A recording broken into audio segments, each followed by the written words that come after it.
in John 10:10, the enemy does not want you to be successful. The enemy does not want you to have life abundantly. The only reason that the enemy is moving against this particular church that will not avail, it will not prevail, is only because of where this particular mission, this particular church, this ministry is going, those that are in it, and it moves against the leaders because of their relationship with the Father. You see, there are times when we go to church. There were times I went to church many years, many days, played drums, sung, and does all these things. Usher every once in a while, okay? But there's a difference when you start to have a relationship. When you start having a relationship with the Father through Christ by His Spirit, by reading His Word, then the enemy says, hold on a second. Now it is time for me to do something, because him or her will cause someone else to come out of my grip. Come on.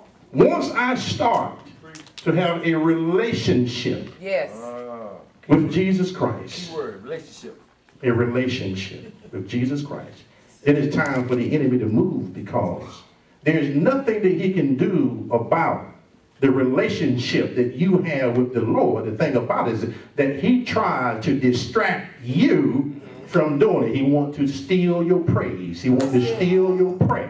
He wants to steal your study. He wants to steal your focus. He wants to steal everything that would keep you in right standing with the Lord. If he don't want you, if you don't read, that's good for him. If you don't study, that's good for him. If you don't pray, that's good for him. If you don't worship, that's good for him. Anything that he can do to keep you out of the relationship with God, that is his mission. And once he gets you out of relationship, once he gets you to the point where you no longer wants to pray, where you no longer wants to worship, where you no longer wants to come into the house of God and eat the bread of life that is good for him. So what we have to do as believers is to understand that. You see, if the enemy can keep me ignorant. Come on, Elder. If the enemy can keep me ignorant to the point to where I don't know the authority that I have in Christ, if he can keep me ignorant to his devices, then he can get me to shut down the assignment that is on my life. My job is to understand what the Word of God said, that he comes here to steal it, he come here to kill, and he come here to destroy, nothing else. Why? Because he has already been where I'm going.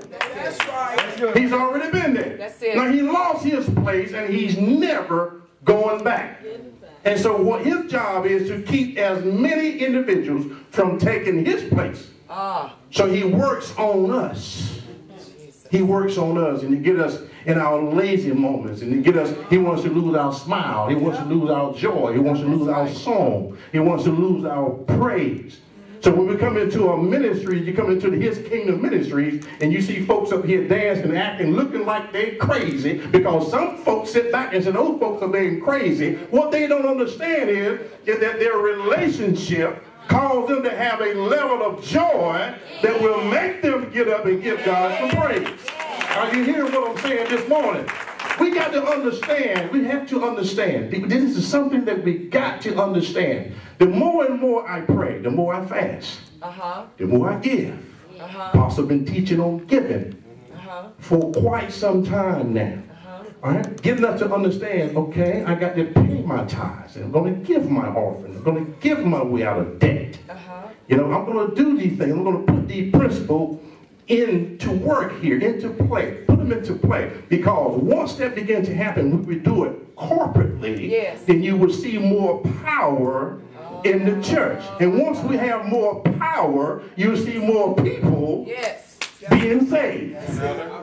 Now, if you look at yourself for a moment, just take inventory of yourself just for a moment and say, what is it that would prevent me from doing what I have to do? What is it? That's right. What is it? What is it? Why can't I pray? Good question. That's it.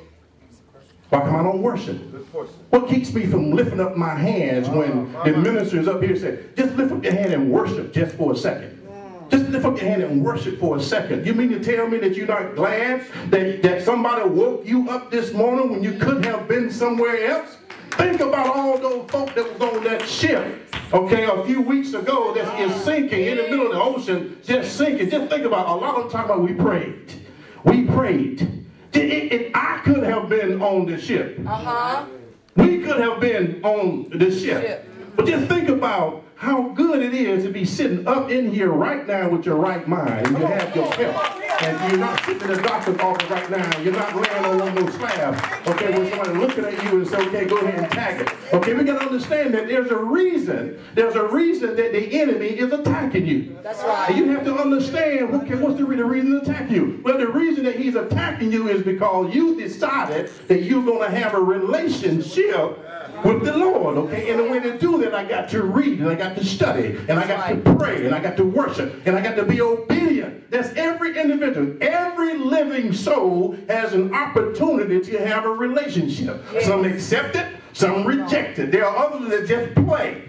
They go to church. Well, there's nothing wrong with going to church as long as you don't have the power to minister to someone who needs it.